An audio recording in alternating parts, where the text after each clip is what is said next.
So we're going to talk about UN Resolution 242, and this provides us a way for thinking about the two-state framework as a solution to, as opposed to a one-state. Right, there's this debate. Should it be a one-state solution or a two-state solution, and so on. So if you'll hit the slide, we've got a timeline. We're going to start towards the end, like the middle of our timeline, and then go backwards and then forwards in the time machine that is a history class.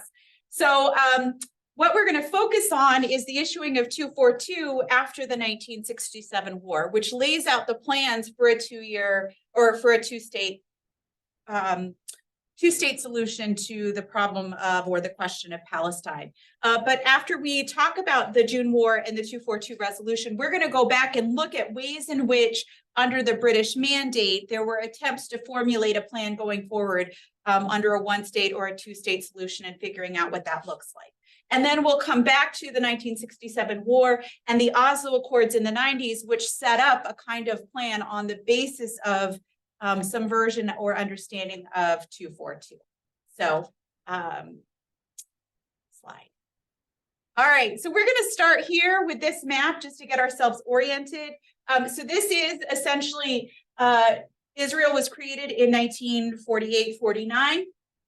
And so this territory here in all of the colors are the territories that make up the state of Israel in 1948 until 1967. And the territories that are now Gaza, the Gaza Strip, and the West Bank were attached to adjoining states. So the Gaza Strip was administered by Egypt. It was not incorporated into Egypt, but it was administered by Egypt. And the West Bank was administered by Jordan, or Transjordan, became Jordan, the state of Jordan, after it, like in the 1940s. So up until 40 or through 40, at the time of 48, these colorful spots are the territory that make up Israel. And what we think of as the Gaza Strip was administered by Egypt. The West Bank was administered by Amman.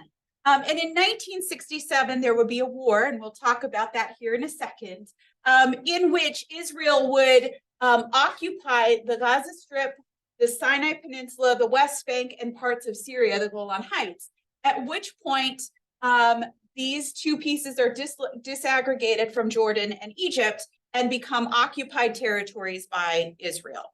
So that's kind of where we're looking here. So just as really quickly, just as a reminder, after World War I, Britain designed what was called the Palestinian, or the Mandate of Palestine. Can you hit that slide? I think the next map will do it again. Okay, I didn't fix my map organization, but so after World War I, they established the Palestine Mandate, and then the British divided Palestine into two territories. One would be what we refer to as Palestine and Israel today, and then the other is the Emirate of Transjordan. And so this part was all maintained by the British government under the mandate period through 1947. In 1947, the British withdrew. There were uprisings from the Yishuv, that is the Israeli or the Jewish settlers, the Yishuv community. The militias there aimed at pushing Britain out so that they could establish a Jewish state. The British announced in 47 that they were going to pull out. The UN then decided that they needed to come up with a plan. And so they initiated in 1947, they would draw up a partition plan. We'll come back to that a little bit later. And before that partition plan could even come into being, Israel, what would become Israel, started its offensive to expand into territory and make claims. In 1948, it would declare itself a state of Israel, and would put itself in the place of, these are essentially the lines where Israel declared itself a state, and these two territories were then attached to Egypt and Jordan. Okay.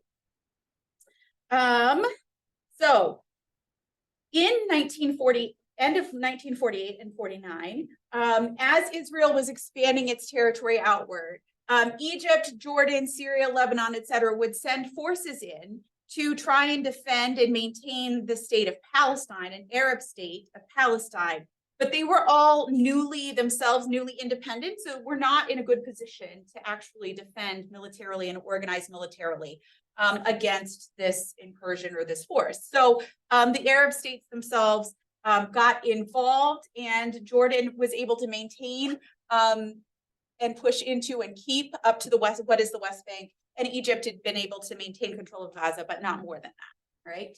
So that's where we end with 1949. So Israel then had been established. We've got these forms of these areas that are primarily Palestinian, which are attached to other states. And they are not necessarily incorporated into, like the Palestinians living there were not incorporated into Egypt as citizens.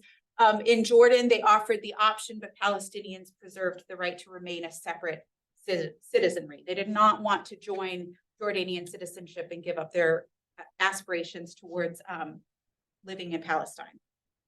So between 1949 and into 1967, there is largely, I wouldn't call it peaceful.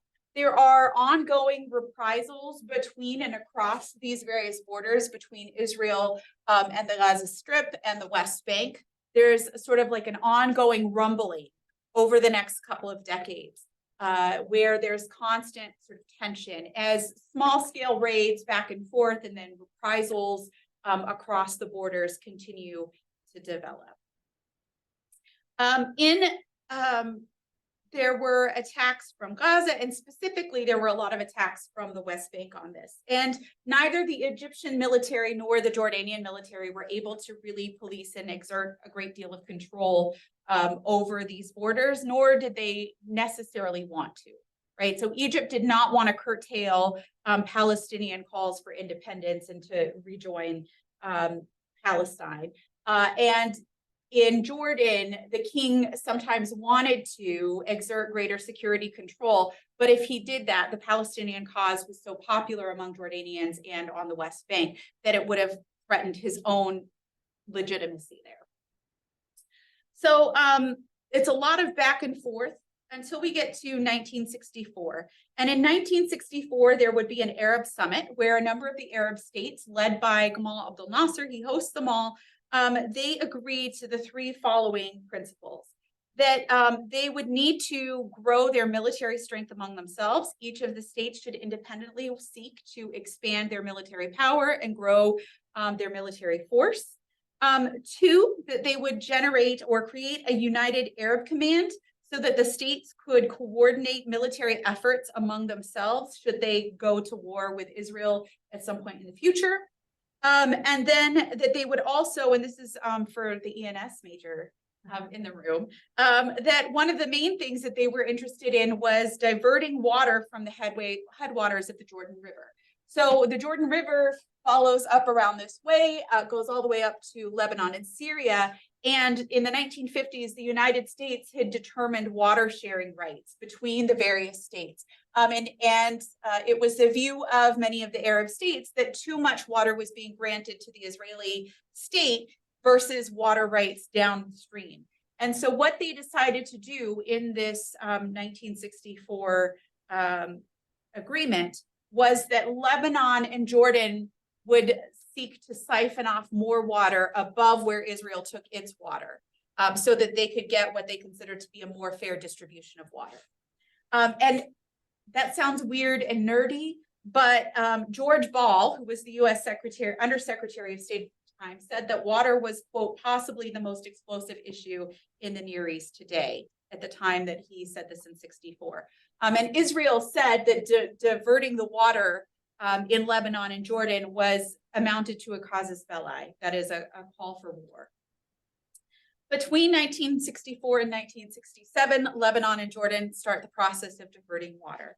And then all of these various states also agree to begin making calls to combine their military power and grow their military strength. Jordan, for example, was lobbying the American government on a regular basis for more military aid, more financial support for growing its military so that it could have the strength and legitimacy of an independent state capable of defending itself. In addition to this, as part of that 1964 United Arab Command, Egypt had begun organizing an army, the Palestinian Liberation Army. So it was an ideological group that already existed, but they didn't have an armed force. And so in 64, under the United Arab Command, Egypt decides that it's going to support the creation of a Palestinian army and calls for the various states to integrate Palestinian fighters into their forces as part of the military force. In response to this military sort of growth, there would be an arms race between Israel and the various Arab states. And I published an article on this, which sort of describes the ways in which the United States government is considering how can we support our friend Hussein in Jordan, while also making sure that Israel maintains its edge, and how do we fund both of these sides of this war without Congress calling us out for feeding into an arms race. So many things that happened in the past continue to happen in the present. And so that is something that was going on, a heated debate between 64 and 67. Now, I already mentioned that there were these sort of reprisal raids, like small incursions across the borders. And in 1966, November 1966, following a series of small-scale raids from the West Bank across into Israel, Israel then invaded the West Bank. It sent 3,000 men, air forces, and so on into the West Bank, damaged several villages in the West Bank, and destroyed another village, Asamun.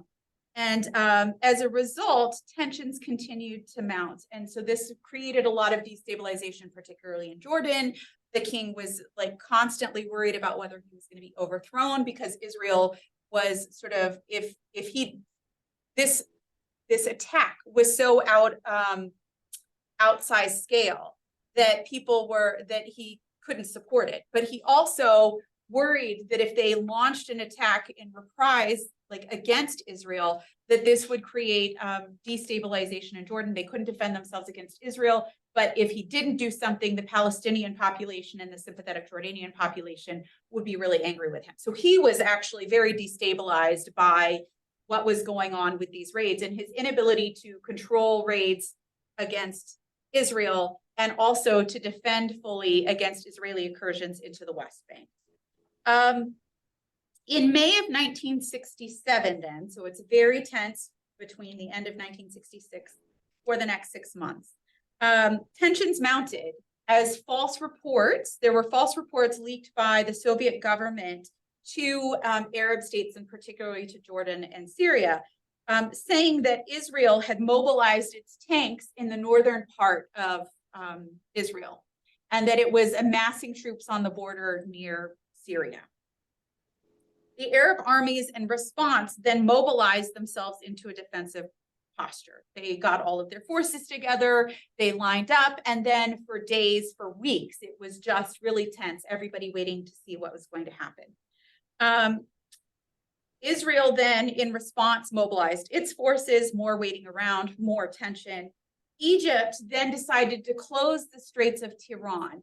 And that is, this opens up into the Red Sea. And then through that, there's this very narrow opening called the Straits of Tiran, which Egypt controlled.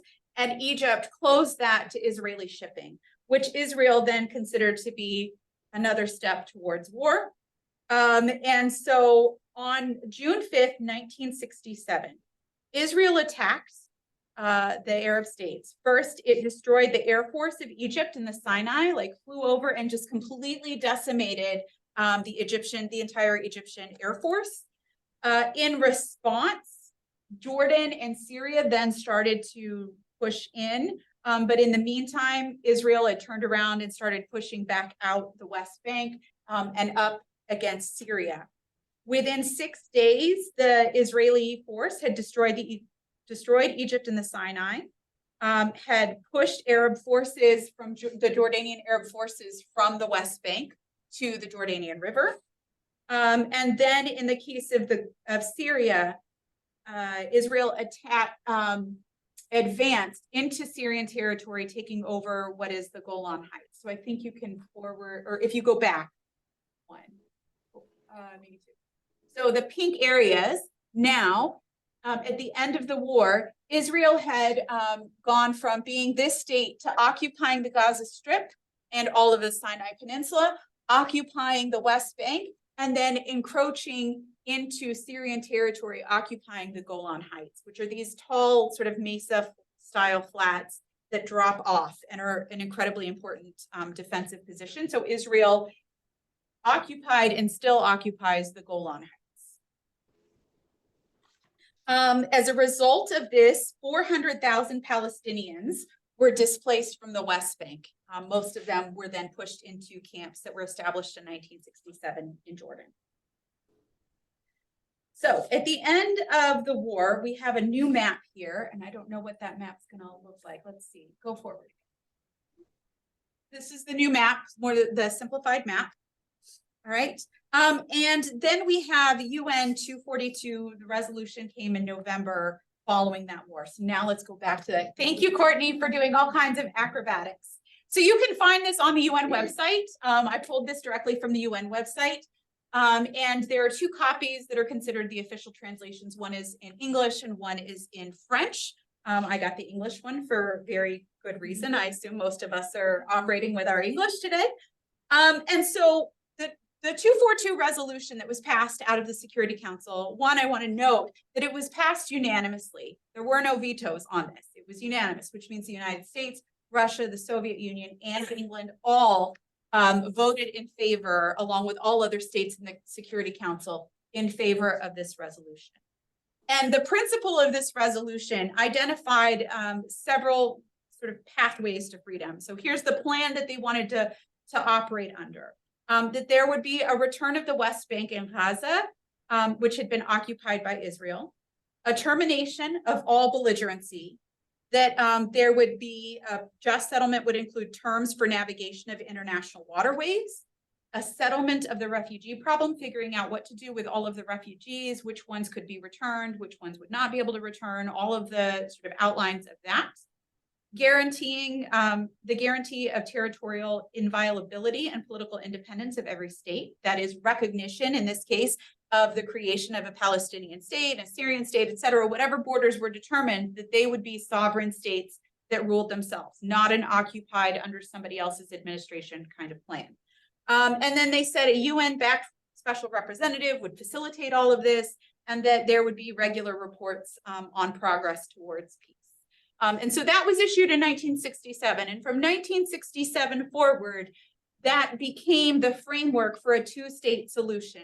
The idea that at the end, when the 242 was met, that at the end of this, all of these terms would be met, and there would be a Palestinian state and an Israeli state along the lines of this 1967 border. And so any peace agreements that moved forward, trying to settle the problem, operated under the assumption until very recently that 1967 borders were the goal and were what everyone was working toward for the creation of a Palestinian state and the creation of an Israeli state, at least in the international sort of framework of understanding. Now, this is not the first opportunity or the first time anybody had discussed a plan for a two-state solution. So if we go back to all the way back to the timeline, thanks, Courtney. If we go back to the timeline, then there were what are referred to as white papers. And these are policy papers that the British government issued to sort of figure out how they were going to navigate their way through whatever this Palestine question problem was, right? They had a mandate. They knew they had promised a Jewish national home. They didn't know what that looked like. Was it going to be a nation state? Was it not going to be a nation state? Lots of questions. Who knows the answer? Well, Churchill always thought he knew answers. Not my favorite person. But in 1922, he issues a white paper. And the white paper is it's got like 9 different documents. So I'm just going to summarize some key ideas here. But he presumes that there will be one state, that the goal is to move towards a single state. And so the main principles of the Churchill white paper guiding policy in the British mandate was that there would be the establishment of a national home that would not impose Jewish nationality on the Arab inhabitants of Palestine. So we haven't figured out what a national home means, but we do know it does not change the citizenship of the Arabs living there. That the white paper said they should reduce tensions between Arabs and Jews by calling for a limitation of Jewish immigration and that Jewish immigration into Palestine should be carefully coinciding with economic growth, right? Don't take in more people than the economy could absorb, so that one group or the other is displaced from work and land and all of those kinds of things. Many Zionists rejected this part of the 1922 white paper because they were like, we got to move people in. How can we grow the economy if we can't move people in and build things up? And they acknowledged, they recognized that it acknowledged that Jews should be able to immigrate, that they should be able to increase their numbers through immigration, but it wasn't enough, right, for the Zionist community. In 1930, there was another white paper that was issued, again, sort of saying, okay, things are kind of tense. There had recently been an outbreak of violence between the Jewish Zionist community and the locals. And so they issued this white paper trying to clarify their position a little bit more. And they said they were going to limit official Jewish immigration to a much greater degree than they already had done. They criticized the Histadrut, which was sort of like an organizing mechanism within the Jewish community, the Zionist community, which had been promoting Jewish employment of only Jewish labor, so sort of a segregated labor operation. So they had said the British criticized that as generating greater animosity between the communities. It restricted land transfers. Said that Jewish settlers would be restricted in their future ability to buy up land because they were buying up so much land at a pace that there was an increasing number of displaced Arab farmers. And that they would form a legislative council where the Arab majority would represent the population. Okay, so would be more proportionally representative to any kind of governing that was taking place in the mandate. So again, we're still working within the assumption that this is going to be a one-state solution. Things then continued to boil. And in 1936, there was a general Arab strike in Palestine that went all through the country. It was organized among Arabs. They shut down their economy. They shut down their labor. They everything kind of was just immediately shut down. And there was violence that broke out within the communities based on the shutdown. Britain kind of responded with violence, trying to get everybody to open their shops. This led into violence between the communities and all of these kinds of things. So in response, the British came up with a commission. They set up a committee called the Peel Commission. And in 1937, the Peel Commission came back and said, we've studied the problem and we are going to propose a two-state solution. We are going to divide the mandate into a Jewish state and an Arab state. Courtney, good luck finding the map that illustrates the Peel Commission in my various list of maps. Keep going. This is, I think this might, nope, this is the UN one. Oh, maybe I didn't say, all right, never mind. So there was I have so many maps and not the one that I just thought I had. So the Peel Commission said, we're going to create a state. And there would be a Jewish state, there would be an Arab state, and then there would be a British administrative corridor through Jerusalem to protect that place. Partition, the Arabs rejected partition as untenable and unjust. They said, this is our land. We were here first. This is like, we own all of this land. We are the majority here. Why would we give up a big portion of our land? The Zionists said, nope, this isn't enough land to create a state. And so the Zionists weren't happy with it. And they said that the Jewish state had to include two of the most important port cities.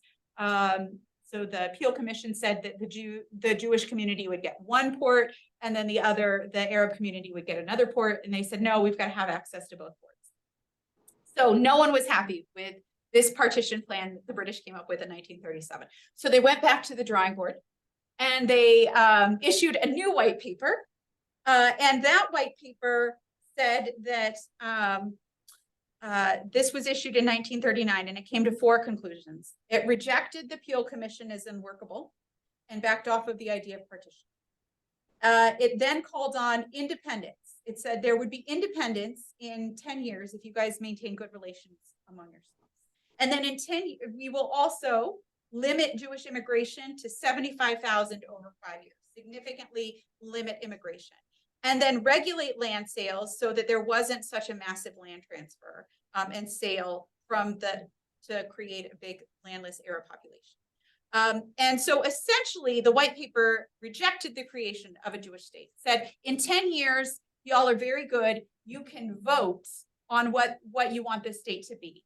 And ultimately, if things had gone the way that it was laid out, the Arab population would have still been a large majority and would have been able to vote for a single Arab state, probably what would have happened. In the meanwhile, however, there was a war that broke out. And the war that broke out, World War II, sort of created an atmosphere from 39 onward where people recognized, particularly the Jewish community, but also the Arab community in the Palestine Mandate, fought on behalf of the British Army during World War II. And so what the Arabs themselves said, this isn't fair. We shouldn't have to wait 10 years to have our own state. The Yishuv community, the Zionist community, said, no, we don't like this, but we know that we have to fight Germany now. And so David Ben-Gurion, who would later come to be a president of Israel, said that this paper was the darkest hour of Jewish history, and that we shall fight the war against Hitler as if there were no white paper, and we shall fight the white paper as if there were no war. At the end of the war, then, there is still the Palestine question. What would become of it? Britain decides it's going to withdraw. And in part, it withdraws because as the war was being planned, the Yishuv community had already started thinking about its post-war plans. And so they had been stockpiling weapons with the idea that in 47, 48, they would push the British out so that they would be able to then expand to take up and establish the state of Israel. And that's what happened. So the 1947 local militias from the Zionist community start organizing themselves and attacking British forces. British forces, exhausted by the war, then start declare they're going to pull out. The UN says, all right, we've got a partition plan. Now the partition plan map comes up, and we're going to develop this partition plan. So when the British leave, the UN will enforce this partition plan, with the yellow being a Jewish state, the pink being an Arab state. This plan never got put into place. But to give you a sense of like what was going on here, you can see on this map here, it kind of identifies the level of Jewish presence where they were, and Jewish settlements and populations. And so the pink kind of makes sense in terms of like where there's the highest concentration of Jewish populations, but they were not necessarily the majority in either portion of these states. And it wasn't divided up in such a way that was actually proportional to populations. This plan never got implemented because in 48, in 47, the British withdraw, and in 48, the Yishuv, its militias push into the creation of Israel. And in 49, they're able to push out Arab forces. And so we got the state of Israel created in 48, 49. And that leads us back to 1967, which is when we get UN Resolution 242. And that's the framework for the idea of the two-state solution that continued to be the working process and the underpinning of the Oslo Accords. There is a map of the Oslo Accords, which were finally negotiated in 91 or 93 and 95. And essentially the Oslo Accords, which is what we're more or less at some degree operating on now, under now, said that there would be it laid out the beginnings of a plan where there would be a Palestinian state on the basis of the West Bank and the Gaza Strip. But it also made allowance for the fact that there were already a number of Israeli settlements in the West Bank that were illegal in accordance with UN 242. And that essentially there would be dividing up the West Bank into three areas. Areas A, the dark green, would be under Palestinian Authority. The areas B would be under joint Israeli and Palestinian control. And then under C, all this other territory, area C territories, Israel would have military control. So the West Bank remains, even after Oslo, sort of a Swiss cheesy kind of scenario where Israel has the highest military presence and does occupy the territory. And the idea of a two-state solution when we're hearing about it in the media, still rests on this idea of some combination between the Oslo Accords and Resolution 242. All right, that's questions. I managed to do that in 34 minutes. I'm pretty excited. Questions about any of that? Yeah, David. Can we go back to that last map? Mhm. And can you talk about the population density of Palestinians within the West Bank relative to the Swiss cheese? So even though like 60% of the land area is controlled by Israel, is the density of Palestinians under Palestinian control?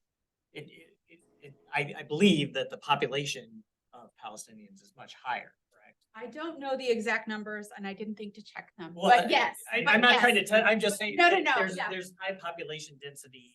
So I have to answer vaguely, is what I'm saying, because I don't know the exact numbers and I don't want to lie.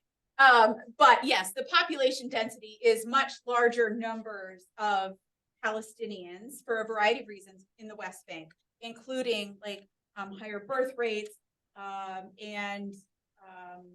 but the Israeli settlements have been growing. They've been reaching in and then doubling size and so on, as sort of stated facts, so that the land, they can then make the justification that that Israeli villages. There's other maps that sort of show which ones are specifically Israeli settlements. So even within these territory C's, there are Palestinians, but there are also settlers. Even within territory B's, there are Palestinians, but then settlers eating their way in there as well, like scooping up land. Area A is not as much of a problem, but there's still encroachment, partly because Area A has this buffer of the Area B around it, right? So Tawfiq Hijazi, for example, Ramallah is the current capital in the West Bank. And so it is an Area A territory, which means that unless the PA invites Israel in, there is absolutely no reason for IDF soldiers to be in Territory A. So Tawfiq Hijazi, the young American Palestinian who was murdered by IDF forces a couple of weeks ago, was in Ramallah. And so one of the questions is, why were IDF forces even there? That people have been, maybe I have been raising with my legislators. What was going on there, right? So Ramallah is the capital. There shouldn't have been any IDF forces there. And this territory under Israeli-Palestinian control is jointly policed. And then Area C, because Palestinians are not allowed under Israeli occupation, are not currently allowed to have their own military force. So yes, it's largely, and if you were to look at pictures of Ramallah or these other areas today, I mean, there is a housing crisis. It's a global housing crisis. They're suffering from that too. It is seas of housing. It is densely populated in Ramallah and some of the other cities. Other questions? Yes. During the 1960s, or did anyone help Israel? They did not intervene. So Israel did sort of have ongoing conversations with the Johnson administration. And actually, the Johnson administration kept telling Israel that they should hold off, that Israel should not be the aggressor. And the state security assessments at the time said that if you start the war in LBJ's terms, you'll lick them. He was very Texan. But if you wait for the Arabs to start the war, then it'll take 10 days. So it only took 7 days for Israel to initiate the war and to bring it to an end. And the war was over within 7 days, 6 days, 7 days. In the other scenario, the Americans believed they'd already provided sufficient military support and aid prior to that Israel would, under no circumstances, lose that war. And their assessment was correct. So all through the years up until that point, the United States government had been supplying military and had been working with the British and the French to supply military aid to Israel, such that even when they were supplying aid to Jordan, for example, they always made sure that Israel had a military edge. So that was a very careful analysis on their part. So there was never a time when the Israeli government was not going to be able to defend itself. So they didn't need outside support. There were American forces like ships in the Mediterranean Sea that came into play after the fact for other reasons, not directly related to this, but basically the PLO turned on the Jordanian government and was trying to get rid of Hussein through 67 to 70, because Hussein had, they believed, hampered their response to Israel. And so the Americans kind of moved in at that time to sort of calm things down, which effectively ended things, and Hussein was able to stay in place. And then they negotiated an agreement for the Palestinians to move to Lebanon. Other questions? So just, yeah, go ahead. I'll admit I'm a bit uneducated about all this. I take it that like both Palestine and Israel are part of the United Nations, and like they have been for since its creation, or yes and no. Okay, so Israel since 48 was received recognition. And the Americans and the Soviet Union were the first two countries to recognize Israel. In 1948, they declared a state, and those two got up and said yes. Palestine is not considered a state under international law. It's an occupied territory. There is a government that the UN has recognized up until a few years ago as sort of like an authority, as sort of like a future entity. The UN General Assembly several years ago voted to recognize Palestine as a state with observer, like it can participate as an observer, but it can't vote. So the UN General Assembly approved the idea of Palestine as a state and recognizes the Palestinian Authority as the representative to the UN, but they don't have voter status. This was the idea of actual recognition was vetoed by the Security Council, and the US vetoed that idea. So Palestine is not recognized in the UN fully as a state. It has observer status. The vast majority of countries in the UN have recognized Palestine. But because the Security Council vetoed it, they don't have official recognition. I see. And also, like, from what I've heard, like tensions between Israel and Palestine have been building for like 70 years, and there's been like smaller attacks and smaller actions by Israel to try and take this land. Is that correct? So there have been from going back, Israeli or Zionist immigration started in the 1880s and continued through today. And it was in the 1920s that Palestine came under British control. It used to be part of the Ottoman Empire, came under British control, and that allowed for ongoing Jewish immigration with some limitations, and the British were trying to figure out what that would look like. So all through that period, from the 1920s onward, there has been ongoing conflict between Israel and Palestinians, or the Zionists and the Palestinians who wanted control over that territory. So this really real violence sort of starts to crop up, real clashes on any kind of scale starts happening in the 1920s with and continuing onward since then. All right, thank you. Other questions? Yes. I have. Okay, great. So during like this mass displacement, like perpetual mass displacement of Palestinians during the Nakba and the 400,000 during the 67 war, and with the hopes of establishing a two-state solution, were there ever any US/global means of aid when it comes to helping those who were displaced, as well as kind of any sort of industrial damage that could have been done, like helping rehouse and reestablish Palestinians? Did that exist? And to what degree did it? So UNRWA, the UN, this is a special, unique organization. The UN Refugee Works Association, or whatever, UNRWA, was created specifically and only for dealing with the Palestinian refugee problem. So UNRWA has locations and provides aid. It's established in the 1940s in Gaza, in Lebanon, in Syria, in Jordan, in the West Bank. So UNRWA is the one organization that consistently from the 1940s onward has had anything to do with continued sustained aid that is internationally recognized. They provide education, they provide coordinate humanitarian relief, they coordinate housing in the various camps. All of those kinds of things fall specifically under UNRWA's umbrella, right? So the camps that are, and there are a lot of like rules that govern what you can and can't do, because the camps are meant to be temporary. Even the ones that were established in 48 that still exist are temporary.